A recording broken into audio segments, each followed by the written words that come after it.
Hello, Internet. I want to talk about a book. I want to talk about a book that really, really made me angry today. And, I don't know how to put it into a concise review, so I'm just gonna gab. That's what I love to do. I'm talking about Harrow the Ninth. I just finished this book, and I have more questions than answers, of course. How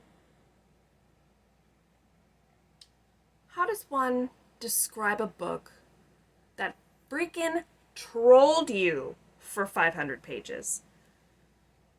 How do you describe a book that made me angry and laugh at the same time? Well, here's how I'll put it.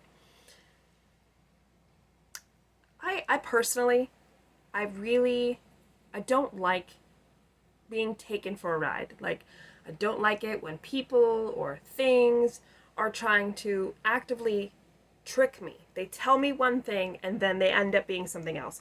I can't stand that. And this book,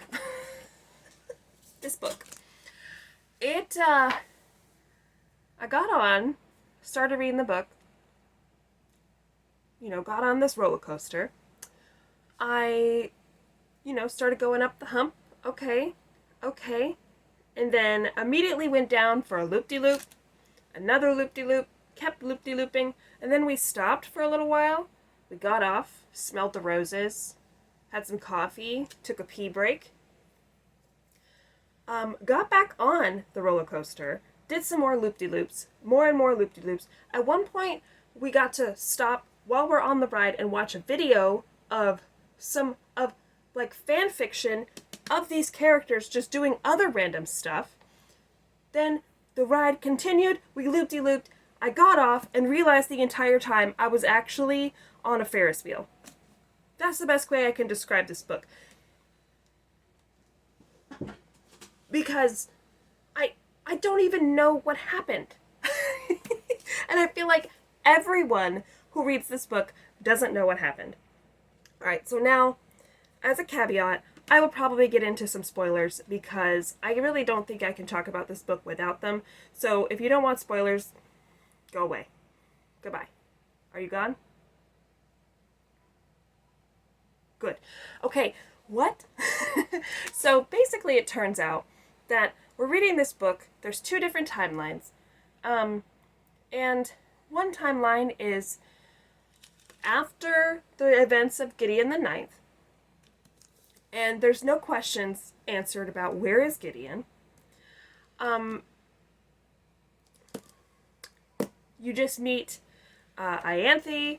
She's got an arm, and then she doesn't have an arm. Harrow wakes up in a hospital room, throwing up everywhere, and there's a sword around, a two-handed sword that she can't touch, pick up, whatever. And basically, the story progresses is such that Harrow is on the spaceship with the Emperor, with God, Ianthe, and some of the lictors. There's Mercy Morn, there's Augustine, and there's a body around. There's two bodies. There's the body of... What's her face? I don't remember. And then there's a body that's talking to Harrow, or that Harrow sees, but no one else kind of sees. And then you're kind of going through the events of that, of Ianthe learning to fight with her sword, Harrow feeling weird and kind of just witnessing stuff, them eventually learning that their mission from God is to fight these revenant beings that have been chasing them around, and so that's going to be their mission. And you're like, okay, cool. But interspersed within that is other chapters told in second person, meaning you go to the door, you opened it, you unlocked it. And that timeline is also in that those chapters are also in that timeline with learning the Emperor and stuff. So you're like, okay, why is Harrow suddenly talking to herself, like about herself? What's going on?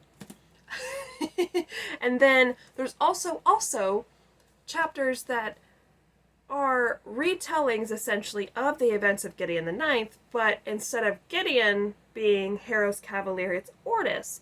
The guy that you know in Gideon the Ninth was killed before, and that's why Gideon became the cavalier. So you're like, okay, what? Basically, the whole first 3/4 of the book, you are like, what the fuck? After every chapter, excuse my language. What the, you know? Okay, you finish a chapter and you're like, all right. And thank God for Hot Tomb Summer. I'll link it, the website down below, for chapter summaries that somebody graciously put there. It doesn't actually matter, because you can read the chapter summary and go, okay, what does that mean? I mean, it all becomes relevant at the end when you find out that actually what happened, spoiler, last warning, go away, is that Harrow, in an effort to not actually have Gideon die, erased Gideon from her brain so that Gideon wouldn't have to die. She erased her from her brain, and then circumstances replaced Gideon with Ortis in her mind. So when she thinks back on all the things that happened, the events of Gideon the Ninth, it's actually Ortis that's there and not Gideon. And then you also find out that, yes, in fact, Gideon is the one talking in second person. So when they say, you did this, you opened the door, it's actually Gideon saying, your body opened the door, me inside you. Gideon in Harrow opened the door. Gideon in Harrow picked up the sword. And later reveals are that Gideon in Harrow became a lictor, and you don't actually have to kill your cavaliers to become a lictor. You can become a true lictor without killing your cavalier. You don't actually have to do that. Also find out that big reveal that Gideon is actually the child of God. Of God, and the leader, a child of God, and this is insane. Is a child of God, and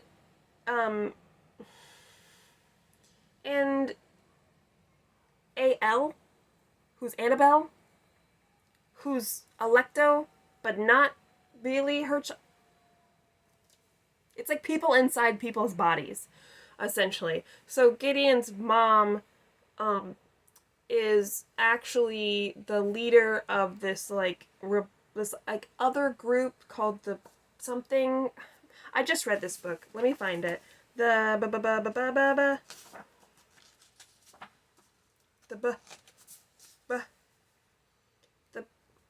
oh yeah, the Bands of Eden or something of Eden. And all right, I was interrupted by a child. Anyway, what was I saying? Oh yeah, freaking Gideon is the child of God, and some seems like a rebellion leader type thing of something of Eden that.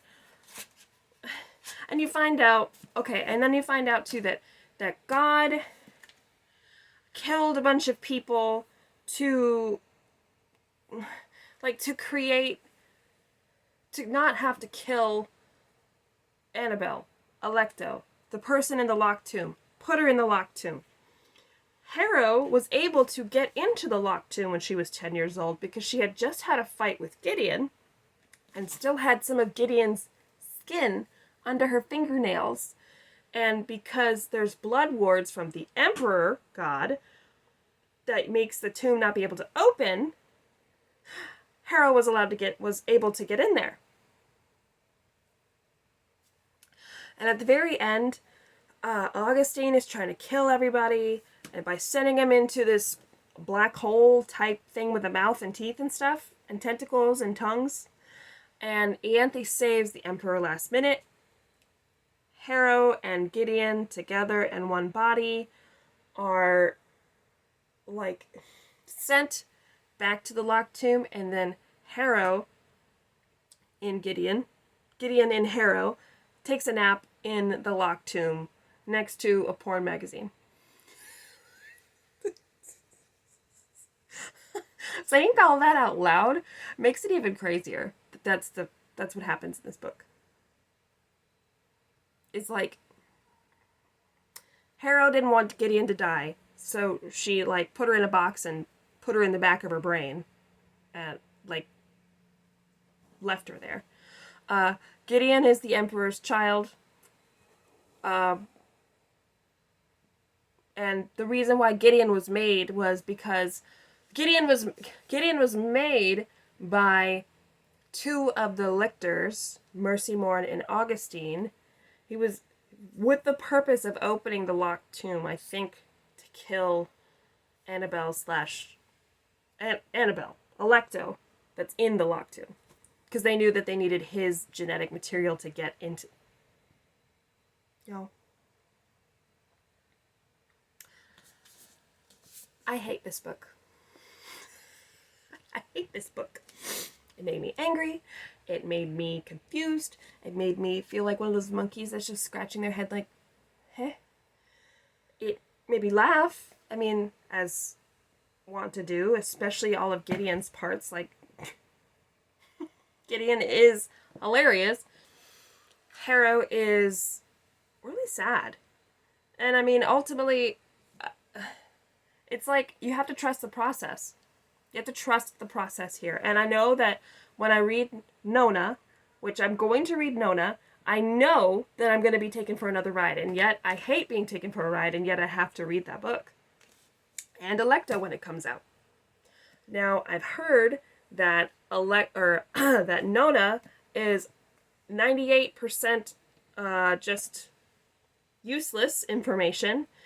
And the last 40 pages or so are actually going to be essential to the plot of these books of Gideon and Harrow.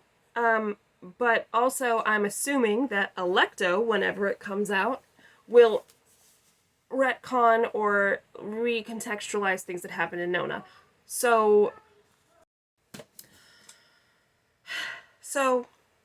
in summation, this book made me angry. I'm going to read Harrow the Ninth.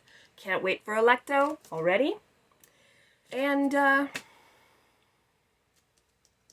angry. Have a good day. Bye.